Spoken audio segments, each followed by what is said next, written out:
Hello friends, ഇത് ഞാൻ അഹമ്മദാബാദ് പോയ സമയത്ത് അവിടെ കണ്ടൊരു കാഴ്ചയാണ്. ചെക്ക് ചെയ്യുമ്പോൾ അവിടെയുള്ള വണ്ടികളെല്ലാം നിർത്തിയിട്ടതായിട്ട് കണ്ടു. അങ്ങനെ ഞങ്ങളുടെ വണ്ടി മാത്രം കയറി ഫ്രണ്ടിലോട്ട് ചെന്നപ്പോഴാണ് മനസ്സിലാവുന്നത് അതൊരു വലിയ കാലിക്കൂട്ടം ഇങ്ങനെ ആ വഴി കൂടെ പോകുമായിരുന്നു.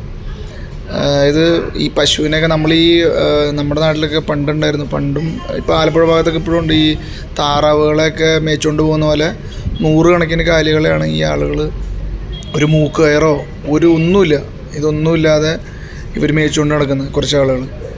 അപ്പോൾ ഇങ്ങനെയുള്ള വ്യത്യസ്തമായ കാഴ്ചകൾക്ക് എൻ്റെ പേജ് ഫോളോ ചെയ്യുക. Thank you very much.